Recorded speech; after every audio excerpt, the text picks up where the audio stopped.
Imagine करो हमारे पास ये वाला सरफेस है, ऐसा रिफ्रैक्टिंग सरफेस है और ऑब्जेक्ट हमारा यहाँ पे रखा हुआ है प्रिंसिपल एक्सिस के ऊपर and the distance is 20 centimetre and यहाँ का रिफ्रैक्टिव इंडेक्स है μ1 इक्वल टू 4/3 और यहाँ का रिफ्रैक्टिव इंडेक्स है μ2 इक्वल टू 2 और इसका रेडियस ऑफ कर्वेचर हम मान लेते हैं कि ये 40 सेंटीमीटर के इक्वल है। और कोई आपसे बोलता है कि फाइंड इमेज पोजीशन, इमेज कहाँ पे बनेगी, हमने ये कैलकुलेट करना है। तो हम लोग क्या करेंगे, हम लोग सोल्यूशन में देखेंगे। सबसे पहले हम वैल्यूज निकालेंगे। ये पोल होता है, यहाँ से हम डिस्टेंसेस मेजर करेंगे। ऑब्जेक्ट से चलने वाली रेस ऐसे जाएंगी, पोल यहाँ पे और ऑब्जेक्ट होगा बैक साइड यहाँ पे होगा, तो हम u को क्या बोलेंगे, नेगेटिव, मतलब u आएगा -20 सेंटीमीटर और r की वैल्यू कितनी आएगी, +40। प्लस क्यों आएगा, क्योंकि इसका इस वाले कर्वेचर का सेंटर होगा इधर को, तो r जब मेजर करेंगे तो हम लोग ऐसे करेंगे, तो r आएगा +20 के +40 के बराबर और जो μ1 होगा वो होगा 4/3 और जो μ2 आएगा वो इक्वल टू 2 आएगा। सो μ1 होगा 4/3 ये और μ2 आएगा इक्वल टू 2। और अब हम क्या करेंगे, इक्वेशन को अप्लाई करेंगे। इक्वेशन कौन सा अप्लाई करेंगे, μ2/v minus μ1/u, like this, μ2/v minus μ1/u is equal to μ2 minus μ1 divided by r. Now we place values. μ2 का मतलब कितना है, 2 divided by v and v हमने कैलकुलेट करना है तो हम यहाँ पे रखेंगे माइनस μ1 का मतलब था 4/3 divided by u and that was how much, -20। So this is -20 and this is equal to 2 minus 4/3 divided by +40, क्योंकि रेडियस ऑफ कर्वेचर की वैल्यू 40 के बराबर गिवन थी।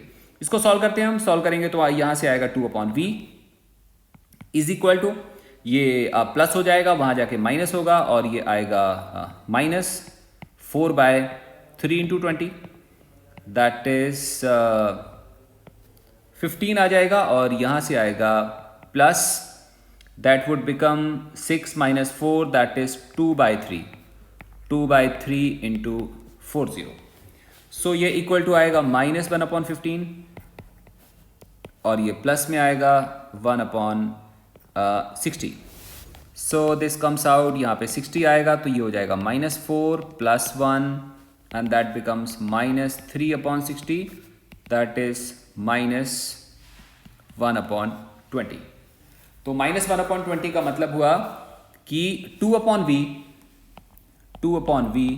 इज इक्वल टू -1/20 और यहाँ से v इक्वल टू आएगा -40 सेंटीमीटर। लेट अस ऑब्जर्व, हम थोड़ा सा देखें ये सही है कि गलत है। तो सी ऑब्जेक्ट रखा हुआ है यहाँ पे 20 सेंटीमीटर दूर और इसका सेंटर ऑफ कर्वेचर है 40 सेंटीमीटर दूर, तो एक्चुअली इसका जो नॉर्मल होगा ये वाला, ये सेंटर होगा जिसकी डिस्टेंस p से होगा 40 सेंटीमीटर के इक्वल। मैंने आपसे समझाया था कल लास्ट लेक्चर में कि रे ऐसे जा रही है, इसके 3 केसेस हो सकते हैं। एक केस ये हो सकता है कि रे सीधी हो जाए, इनफाइनाइट पे इमेज बनेगी। दूसरा केस हो सकता है रे ज़्यादा बेंड हो जाए तो रियल इमेज बनेगी। और तीसरा केस हो सकता है रे बेंड कर रही है लेकिन उतना ज़्यादा बेंड नहीं कर रही है। ऐसे वाले केस में इमेज कहाँ पे बनेगी, इमेज बैक साइड में बनेगी और इमेज का डिस्टेंस नेगेटिव में आएगा लेकिन ऑब्जेक्ट के डिस्टेंस से ज़्यादा आएगा। सी ऑब्जेक्ट यहाँ पे रे ऐसे बेंड हो रही है, ऐसे अगर हम इसको पीछे को ट्रेस कराएंगे तो इमेज का डिस्टेंस नेगेटिव में आएगा और ऑब्जेक्ट से ज़्यादा आएगा। ये 20 है तो ये माइनस में 40 आ रहा है, इसका मतलब है कैलकुलेशन पॉसिबली हमने सही निकाली है। So this is the case, ये एक केस हो गया। ऐसा करते हैं, हम एक और एग्जांपल लेते हैं।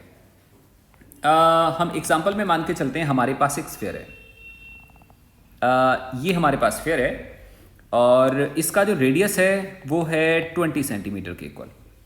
और आप इमेजिन करते हैं कि एक लाइन है और एक ऑब्जेक्ट रखा है इस जगह पे and this distance is let's say 10 centimetre और यहाँ पे एयर है, this is air, this side is also air and this mu is equal to 2।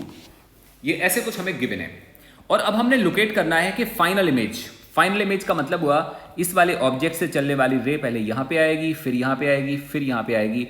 आपने बताना है फाइनल इमेज कहाँ पे फॉर्म होगी, फाइनल इमेज कहाँ पे फॉर्म होगी। या ऐसे बोल सकते हैं कि हमने इस ऑब्जेक्ट को ऑब्जर्व करना है यहाँ से। जब तुम यहां से ऑब्जर्व करोगे तो इमेज कहां पे दिखाई देगी वो हमने लोकेट करना है। इस ऑब्जेक्ट की जो रे निकलेगी उस पर 2 बार रिफ्रैक्शन होगा, एक बार यहां पे रिफ्रैक्शन होगा, देखो ये रे जा रही है, और ये इसका नॉर्मल होगा जो सेंटर से पास कर रहा होगा, ये सेंटर है, और ये 10 सेंटीमीटर है, रेडियस ऑफ कर्वेचर 20 है, तो इसका फर्स्ट इमेज बनेगा, तो इसको हम बोलेंगे फर्स्ट पोल P1। तो सबसे पहले हम बात करेंगे फर्स्ट रिफ्रैक्शन की। फर्स्ट रिफ्रैक्शन, जब हम फर्स्ट रिफ्रैक्शन की बात करेंगे तो हम लोग क्या बोलेंगे, हम लोग बोलेंगे U होगा -10, अभी आपको साइन समझ में आता है, ये U ऑब्जेक्ट डिस्टेंस होगा -10, R होगा हमारे पास +20, μ1 होगा 1 क्योंकि एयर है, और μ2 होगा 2, हमें गिवन है। Now we have formula μ2 upon V minus μ1 upon U equal to μ2 minus μ1 upon R। तो यहां से रिलेशन आता है 2 upon V is equal to -1 upon 10 plus 1/20। Let us have look, या सो इसको सॉल्व करेंगे, ये राइट में जाके -1 अपॉन 10 हो जाएगा और ये 1 अपॉन 20 आएगा। तो जब हम इसको सॉल्व कर रहे हैं तो ये निकल के आएगा -1 अपॉन 20, तो यहां से भी V की वैल्यू आ जाएगी -40 सेंटीमीटर। सो ये हमारे पास फर्स्ट रिफ्रैक्शन है। ये क्या शो कर रहा है, ये शो कर रहा है कि यहां से जाने वाली रे ऐसे बेंड होगी, ऐसे कुछ, और कहां से आती फील हो रही है, ये आती फील हो रही है बैक साइड से, समवेयर यहां से। इसको हम बोलेंगे I1 का मतलब फर्स्ट इमेज। फर्स्ट इमेज का मतलब जब रिफ्रैक्शन इस सरफेस पे होगा, जब रिफ्रैक्शन इस वाले सरफेस पे होगा, तो हमें इमेज कहां पे बनेगी, इमेज आगे नहीं बनेगी बट पीछे बनेगी। अब सेम रे जब इस वाले सरफेस पे फॉल होगी तो ये होगा दूसरा pole, and that is called P2। See this is 40 centimetre, ये 40 है, और इसकी रेडियस है 20, और ये भी होगा 20, तो यहां से डायमीटर भी 40 होगा, और ये भी 40 के इक्वल है, तो टोटल कितना हो गया, 80 हो गया। मतलब अब हम बात करते हैं सेकेंड रिफ्रैक्शन। सेकेंड रिफ्रैक्शन में जो ऑब्जेक्ट डिस्टेंस होगा, object distance is what, P2 and I1। मतलब ये ऑब्जेक्ट था और ये इमेज था। इमेज किसके लिए था, फर्स्ट रिफ्रैक्शन के लिए। लेकिन जब ये रे यहां पे ट्रेस हो रही है तो इस वाले सरफेस पे जब रे गिर रही तो वो यहां से आती फील हो रही। सो I1 is object, I1 is object for this P2। अगर ये ऑब्जेक्ट होगा तो हमारे पास रिलेशन आएगा, ऑब्जेक्ट डिस्टेंस यहां से कितना आएगा, I1 इंटू P2, और I1 P2 की वैल्यू कितनी आ रही है, minus I1 P2 is object distance and that equal to -80 centimetre, and R would be -20। Minus क्यों आ रहा है, क्योंकि देखो यहां से रे जा रही है, पोल यहां पे, और सेंटर अब की बार कहां पे होगा, सेंटर होगा बैक डायरेक्शन में, इसलिए R आएगा माइनस। और सुनो, अभी रे कहां पे, रे इस मीडियम में, और कहां जाने वाली है, इस मीडियम में, तो इस वाले मीडियम में इसको हम बोलेंगे μ1 और इसको बोलेंगे हम μ2। इसका मतलब हम इस मीडियम से बाहर वाले मीडियम में जाने वाले हैं, तो μ1 होगा 2 और μ2 होगा 1। क्लियर। सो हम यहां पे लिखने वाले हैं μ1 equal to 2 and μ2 equal to 1। These are the values. Now we put values in formula, and that formula is μ2 upon V, μ2 upon V minus μ1 upon U is equal to μ2 minus μ1 divided by R, and that is 20. So now we have this value 1 upon V is equal to -1 upon 40 and plus 1 upon 20. So it becomes 40 minus 1 plus 2. This comes out 1 by 40. So this V is equal to 40 centimetre. That means यहां पे जब रे fall होगी, इस जगह पे रे fall होगी, तो उसके बाद जब रिफ्रैक्ट होगी तो रिफ्रैक्शन के बाद रे यहां पे मीट करेगी और फाइनली इमेज यहां बनेगी, और यहां से उसका डिस्टेंस कितना होगा, 40 सेंटीमीटर के इक्वल होगा। तो अभी हम रिफ्रैक्शन से रिलेटेड एक और क्वेश्चन करते हैं। आप इमेजिन करो कि हमारे पास एक ग्लास स्फीयर है, ऐसे कुछ, और ये ग्लास स्फीयर की प्रिंसिपल एक्सिस है, और ये है इसका सेंटर C। इमेजिन करो हमारी ग्लास के स्फीयर के अंदर एक एयर बबल है, air bubble, and this is air bubble, और हम ऐसा मान लेते हैं कि इसका जो रेडियस ऑफ कर्वेचर है वो 10 सेंटीमीटर के इक्वल है, और C से लेके O तक का डिस्टेंस, O से लेके C तक का डिस्टेंस है 5 सेंटीमीटर के इक्वल, ऐसा हमने मान लिया। यहाँ पे एयर है, यहाँ पे एयर है, और इसका रिफ्रैक्टिव इंडेक्स होगा 1.5, इतने के इक्वल है। आप इमेजिन करो कि इस एयर बबल को हमने ऑब्जर्व करना है। ग्लास के अंदर घुस के तो देखेंगे नहीं, तो हम कहाँ से देखेंगे? बाहर से देखेंगे। तो आप इमेजिन करो कि हम इस एयर बबल को यहाँ से ऑब्जर्व करते हैं पास वाले सरफेस से, इसको बोलते हैं नियर सरफेस, यहाँ से ऑब्जर्व करते हैं। अगर हम यहाँ से ऑब्जर्व करेंगे, अब हमने देखना है कि ये बबल कहाँ पे दिखाई देगा, पास दिखेगा कि दूर दिखेगा।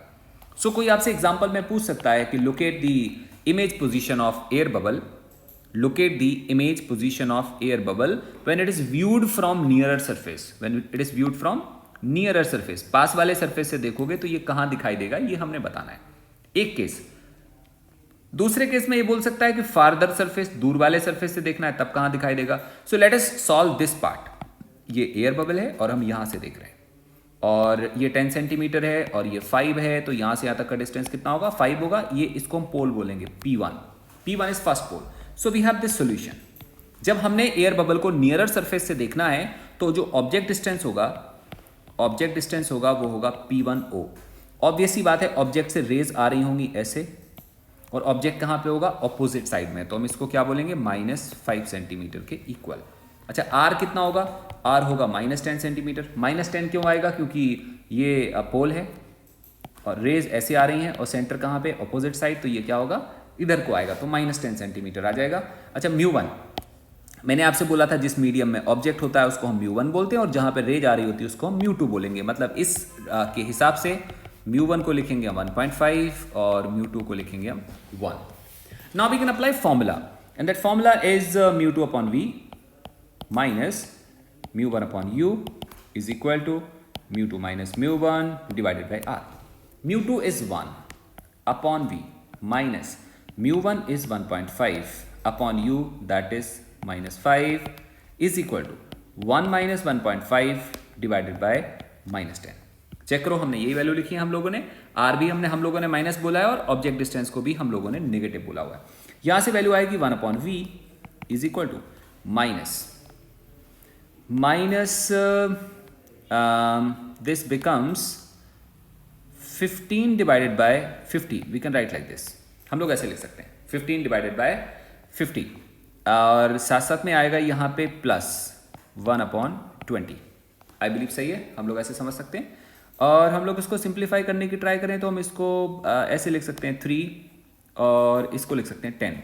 तो हमारे पास वैल्यू आ जाती है, हम एलसीएम लेंगे तो यहाँ पे वैल्यू आएगी -6 और ये आएगा +1। So this becomes -5 divided by 20, that is -1/4. So v comes out -4 centimetre. अभी -4 का क्या मतलब है?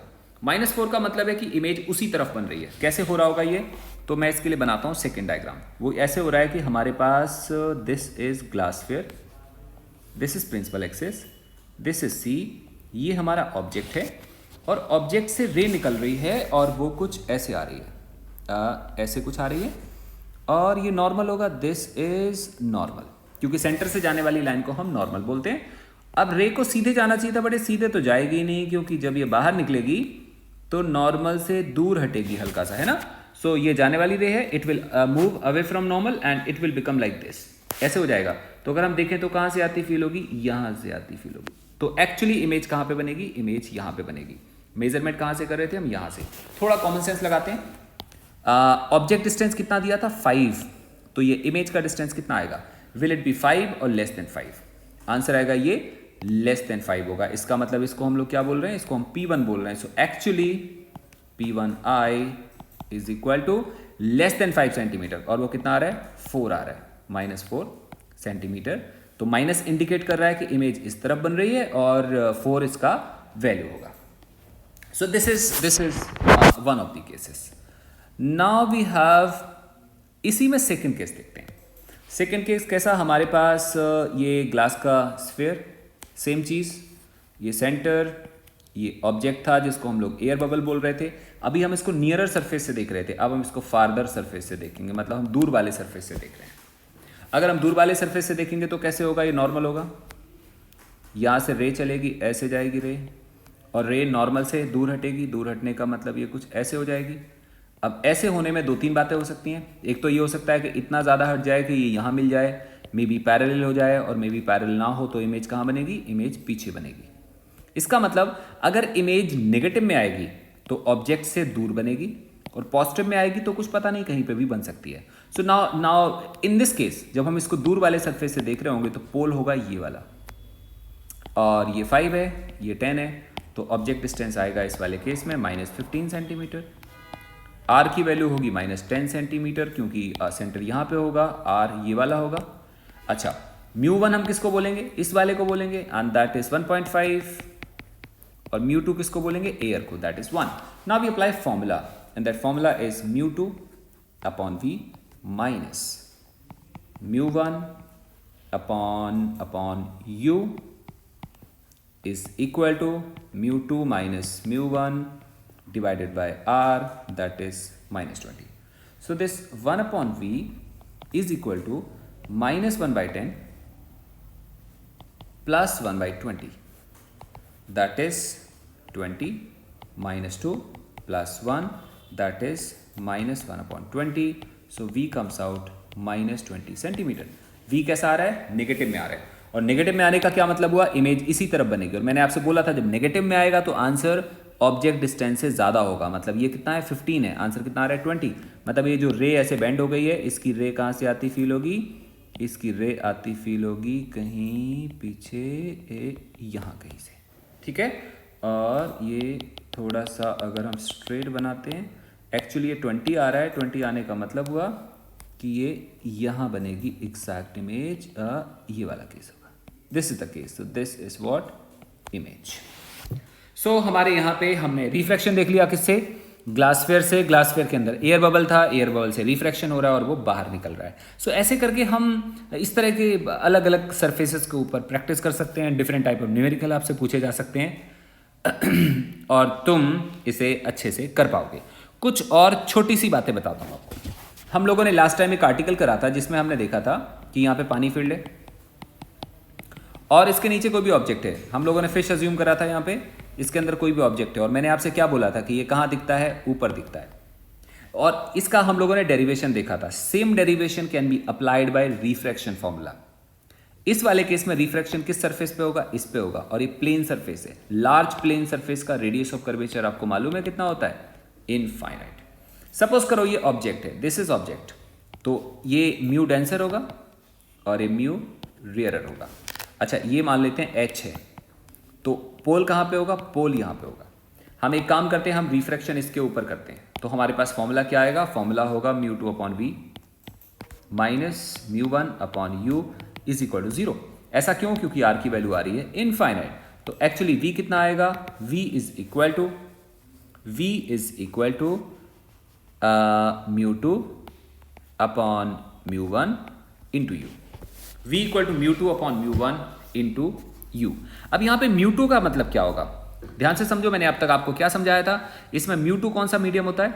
जहाँ पे हम जा रहे होते हैं। μ1 क्या होता है? जहाँ से हम चलते हैं। मतलब जहाँ पे ऑब्जेक्ट होगा उसको हम बोलते हैं फर्स्ट मीडियम, और जहाँ पे रेस जा रही होती हैं उसको हम बोलते हैं second medium.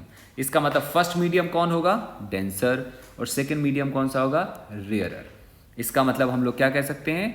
v is equal to μ2 मतलब μr और μ1 मतलब μd। और ऑब्जेक्ट, सारी डिस्टेंसेस हम यहाँ से मेजर करते हैं। अगर हम यहाँ से मेजर करेंगे, लाइट रेज ऊपर को जा रही हैं, ऑब्जेक्ट होगा बैक साइड, तो फिर डिस्टेंसेस का क्या आएगा? डिस्टेंस होगा -h। माइनस क्यों बोल रहे हैं? क्योंकि रेज ऊपर जा रही हैं, और जब यहाँ से मेजर करेंगे तो ऑब्जेक्ट एक्चुअली नीचे होगा, तो -h आएगा। इसको हम लिखेंगे minus times h upon μdr। Understand कर पा रहे हैं? हम लोग इसको ऐसे नहीं लिखेंगे, μr को नीचे ले जाएंगे। μr को नीचे लाएंगे तो ये चीज़ क्या बन जाएगी? 1 अपॉन μd अपॉन μr, और μd अपॉन μr को हम लोग ऐसे बोलेंगे। और हमें दिखाई दे रहा है साफ साफ कि जो v की वैल्यू आ रही है वो आ रही है h अपॉन दिस वैल्यू, और h अपॉन दिस करेंगे तो ये वैल्यू h से छोटी आएगी, तभी इमेज कहाँ पे आ रही है? इमेज यहाँ पे आ रही है। So actually this is called v। Minus आने का क्या मतलब है? माइनस का मतलब है कि जो इमेज है वो कहाँ पे बन रही है? ऑपोजिट साइड बन रही है। जिस तरफ ऑब्जेक्ट है इमेज उसी तरफ फॉर्म हो रही है। So this is the relation we have got h upon mu. ये हमारा इमेज का डिस्टेंस निकल आता है। सो कहने का मतलब हुआ कि हम प्लेन सरफेस के केस में भी रिफ्रैक्शन फॉर्मूले को अप्लाई कर सकते हैं। So it was all about the refraction formula. अब हम बात करते हैं लेंसेज की। सो this is the new topic, and lens का मतलब क्या है? लेंस का मतलब है कोई भी रिफ्रैक्टिंग बाउंडेड मीडियम जो दो सरफेसेस से बाउंडेड हो आपस में, उसको हम लेंस बोलते हैं। रिफ्रैक्शन फॉर्मूले में हम रिफ्रैक्शन एक सरफेस पे कराते हैं, जबकि लेंस के केस में हमारे पास दो सरफेसेस एक दूसरे के पास रखे होते हैं, एक दूसरे के साथ में होते हैं। लेंसेज को बेसिकली 6 अलग अलग कैटेगरी या टाइप में डिवाइड करा है, और उन 6 को फर्दर 2 कैटेगरीज में डिवाइड करा है। तो मैं आपको एक एक बात समझाता हूं मैं क्या बोल रहा हूं। सी, जो हम अभी देख रहे थे वो कुछ ऐसे था, देखो ऐसे, ये सरफेस है, मतलब one side rarer other side denser, that is it. हम एक मीडियम से आ रहे हैं और दूसरे में जा रहे हैं। ऐसे वाले सरफेस को हम बोलते हैं क्या? Refracting surface. इसका नाम सरफेस है, इसका नाम लेंस नहीं है।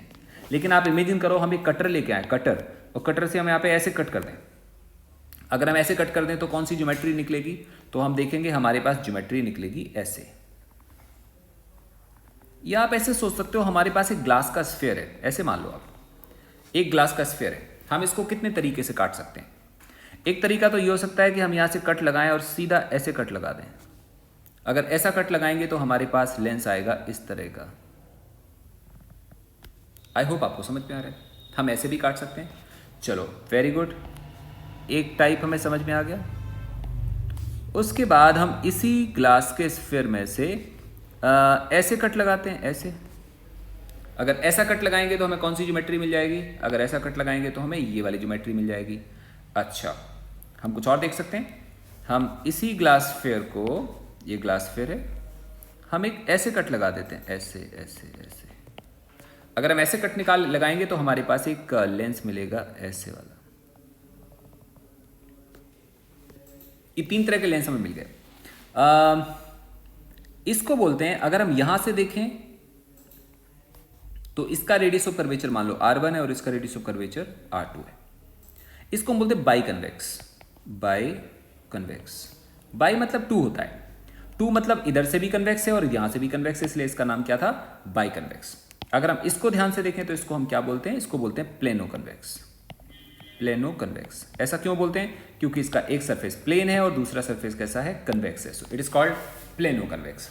अगर हम इस वाले को देखें ध्यान से तो यहाँ पे कनकेव है और यहाँ पे कन्वेक्स है, तो इसको हम क्या बोलेंगे? इसको बोलेंगे कनकेवो कन्वेक्स। मतलब एक तरफ कनकेव है तो दूसरी तरफ कन्वेक्स है।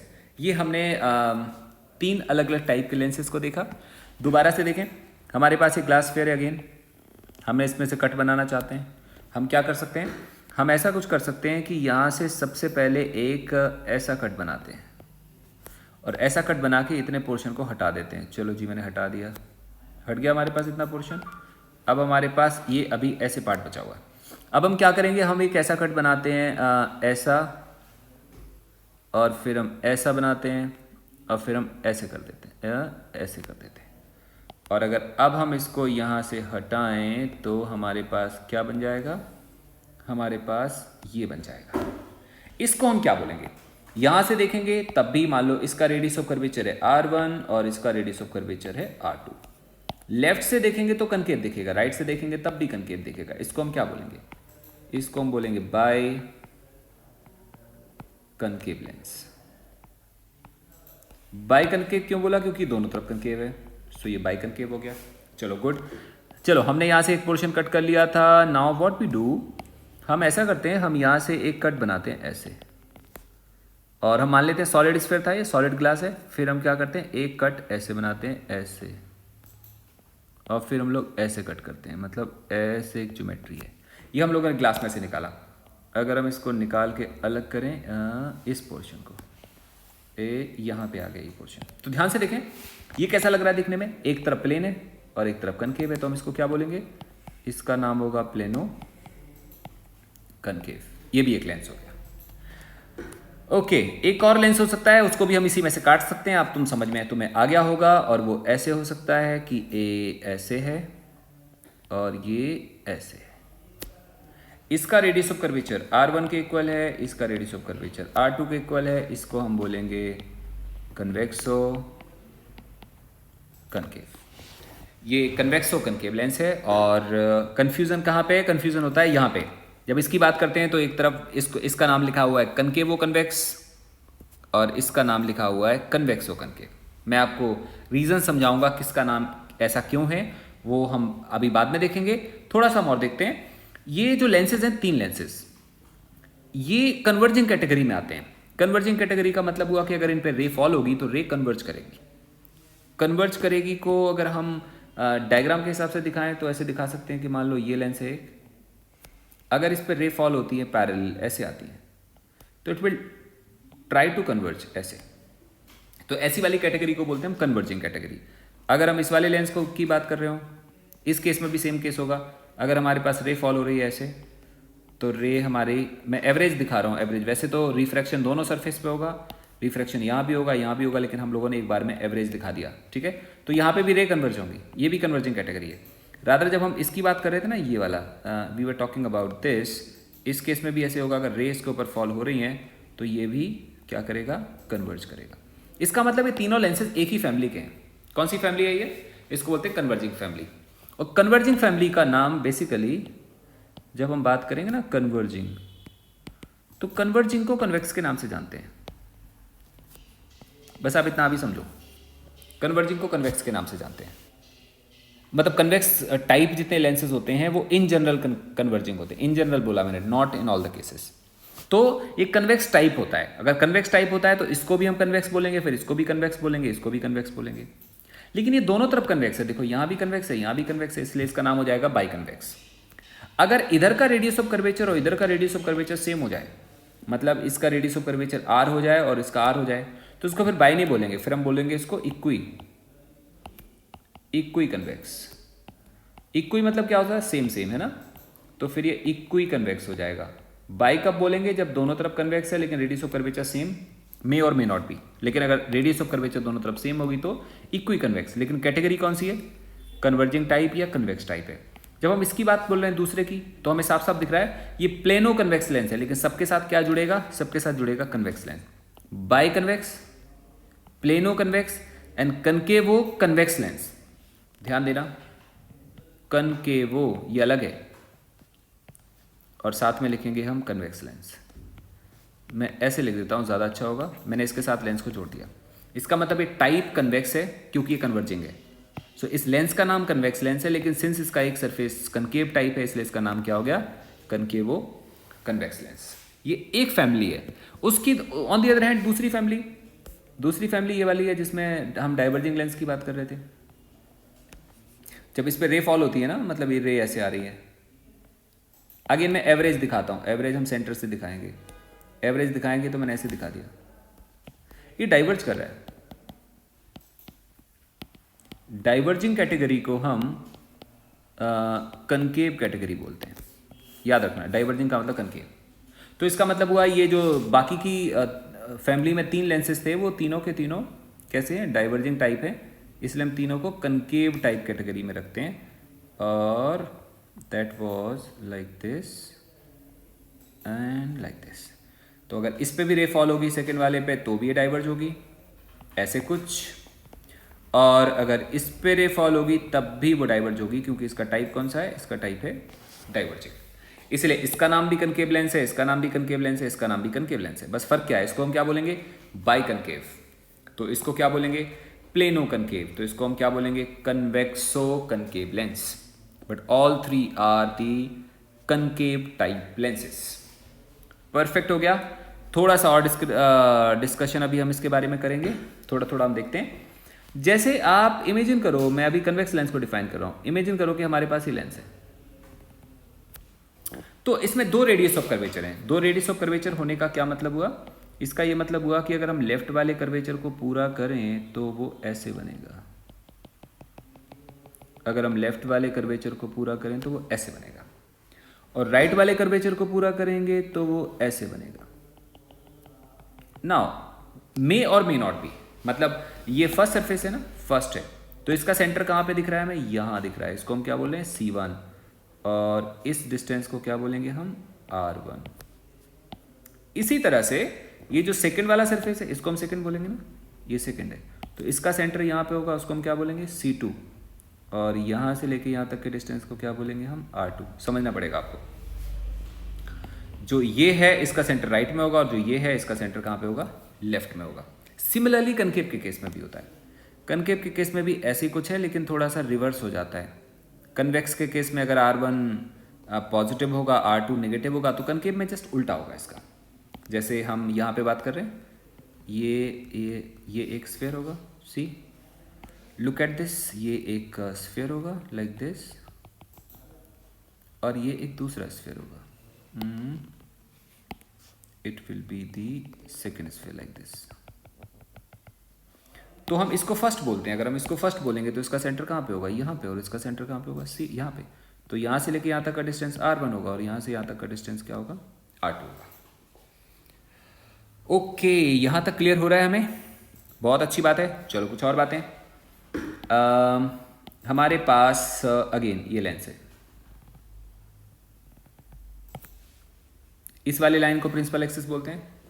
क्लियर हो गया, ये प्रिंसिपल एक्सिस है, इसमें एक पोल है P1 और एक पोल है P2, और यहाँ पे होता है C, जिसको हम बोलते हैं ऑप्टिकल सेंटर। इसको हम बोलते हैं ऑप्टिकल सेंटर। जो ऑप्टिकल सेंटर का डिस्टेंस होता है वो उनके रेडियस के रेशियो में होता है। रेडियस के रेशियो का मतलब हुआ this distance upon this distance is the ratio of radius of curvature of these surfaces. ठीक है, तो अगर इसका रेडियस ऑफ कर्वेचर और इसका रेडियस ऑफ कर्वेचर सेम हो तो सेंटर ऑफ कर्वेचर बीच में लाई करेगा, नहीं तो ये बीच में लाई नहीं करेगा, हल्का सा लेफ्ट और राइट में शिफ्टेड होगा। ठीक है, तो ये क्या हो गया, सेंटर ऑफ कर्वेचर हो गया, और इसको हम प्रिंसिपल एक्सिस बोलेंगे, और इस चीज़ को हम एपर्चर बोलते हैं। मतलब this thing is called aperture, aperture of lens. अगर हम इसको बोलते हैं कुछ लेट्स से m, इसको बोलते हैं n, तो जो mn होगा that is called aperture of lens. Optical centre मैंने आपको बता दिया है। ऐसा करते हैं, थोड़ी थोड़ी डेफिनेशन लिखते हैं। अगर कोई आपसे बोले लेंस की डेफिनेशन लिखो, तो मैं लिखवा नहीं रहा, आप अपनी कॉपी पे नोट करो।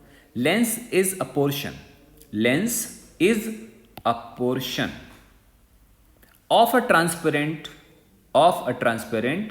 refracting medium bounded by two refracting surfaces। एक सरफेस ये है और एक सरफेस ये है, bounded by two refracting surfaces out of which at least one is curved। मतलब इन दो सरफेसेस में कम से कम एक कर्व्ड होना चाहिए। वैसे दोनों कर्व्ड होने चाहिए, लेकिन कम से कम एक तो होना ही चाहिए। मतलब अगर एक प्लेन होगा और एक कर्व्ड होगा तब भी हम उसको लेंस की कैटेगरी में रखेंगे। Very good. कोई आपसे बोले ऑप्टिकल सेंटर की डेफिनेशन बताओ, ऑप्टिकल सेंटर की डेफिनेशन बताओ। पेन उठा के लिखो आप। It is a point lying on principal axis of a lens। It is a point lying on principal axis of the lens so that a ray of light whose refracted path passes through this point will have its emergent path parallel to direction of incident ray। This ray will suffer only some lateral displacement। अब समझो, जो मैंने बोला उससे आपको समझ में पता नहीं आया कि नहीं आया, तो एक बात मैं आपको बताता हूँ। अगर हम एक रे को सीधा डालें यहाँ से, तो ये सीधे निकल जाएगी। कहाँ से पास कर रही है, ऑप्टिकल सेंटर से। हाँ, लेकिन अगर हम इसके पास में कोई रे को ऐसे डालें, ऐसे, तो ये रे ऑप्टिकल सेंटर से पास करेगी। कारण है क्योंकि ये रिफ्रैक्ट होगी, पहले ऐसे जाएगी, उसके बाद फिर ये ऐसे जाएगी, और फिर ये ऐसे जाएगी। उसका कारण बताऊं? उसका कारण ये है कि जब हम पोल के ज़्यादा पास होंगे ना, तो ये प्लेन जैसा बिहेव करेगा। मतलब नो डाउट एक कर्व ऐसे बन रहा है ना, ऐसे बन रहा है, लेकिन जब हम पी के बहुत पास होंगे, थोड़ा ऊपर और थोड़ा नीचे होंगे, तो it will behave as flat surface. और ये ऐसे लगेगा जैसे एक ग्लास की स्लैब हो। क्या हो? ग्लास की स्लैब हो, और ये आपस में कैसे लगेंगे हमें, पैरेलल। अगर आपस में पैरेलल लगेंगे तो हमें अच्छे से मालूम है कि जब किसी ग्लास की स्लैब, मान लो एक ग्लास की स्लैब हो, इसमें से जब भी कोई रे जाती है बेटा, तो वो किसी भी डायरेक्शन में बेंड होगी। मान लो ऐसे बेंड होके निकलती है, लेकिन ये आपस में कैसे होती हैं, आपस में ये पैरेलल होती हैं। इसका मतलब इसमें एक टर्म मैंने बोला है कि दोनों रे में लेटरल शिफ्ट सफ़र होगा। मतलब अगर हम इस वाली रे को आगे बढ़ा के देखें तो ये आपस में पैरेलल होंगी और इनके बीच में एक लेटरल शिफ्ट आएगा। तो ऑप्टिकल सेंटर वो पॉइंट है जहाँ से हम अगर लाइट रे को पास कराने की कोशिश करें तो इंसिडेंट और इमर्जिंग रे में, आपस में एक लेटरल शिफ्ट डेवलप हो जाता है, this thing is called optical centre. Perfect है। तो जब हम लेंस को यूज कर रहे होते हैं तो लेंस का बिहेवियर बिल्कुल ऐसे होता है जैसे मिरर का बिहेवियर है। मिरर का बिहेवियर का मतलब हुआ जैसे उसमें फोकल लेंथ होती है, फिर ऑब्जेक्ट होता है, फिर इमेज बनती है, फिर अलग अलग पॉइंट पे रीट्रेसिंग होते हैं। तो जिस हिसाब से हम दिखाते मिरर में दिखा रहे थे, सेम टाइप से हम लेंसेज में भी शो करेंगे रे डायग्राम को। एक और बात मैं आपको बता दूं, आपको याद रखना होगा, आपके लिए ठीक होगा। कन्वेक्स लेंस का बिहेवियर हमेशा कनकेव मिरर के जैसा होता है। उसका कारण ये वाला लेंस कन्वर्जिंग होता है, मतलब अगर इस पे लाइट रे ऐसे फॉल होगी तो ये कन्वर्ज कर देता है। आपको पता होगा शायद कनकेव मिरर भी कन्वर्जिंग होता है, क्योंकि इस पे जब पैरेलल रे फॉल होती है ये रे को फैलाता नहीं है, ये श्रिंक करता है, देखो ऐसे। बस फर्क इतना है, सिंस लेंस एक रिफ्रैक्टिंग मीडियम है तो लेफ्ट साइड से रे आती है, रिफ्रैक्शन के बाद राइट में मिल जाती है। मिरर एक रिफ्रैक्टिंग नहीं है, रिफ्लेक्टिंग है, तो लेफ्ट साइड से रेज आती हैं और मिलती कहाँ पे हैं, उसी साइड में मिलती हैं, क्योंकि रिफ्लेक्शन के बाद यहाँ मिल रही है। बट ध्यान से देखो, ये डायग्राम और ये डायग्राम सेम है, बस फर्क कितना है, इसमें मीटिंग यहाँ पे हो रही है। अगर हम इस वाले पॉइंट को उठाएं और उठा के यहाँ पे रख दें तो ये रे कैसी दिखाई देंगी, ऐसे दिखाई देंगी कि यहाँ मिल रही है और ये दिखेगी, मतलब this diagram will become like this.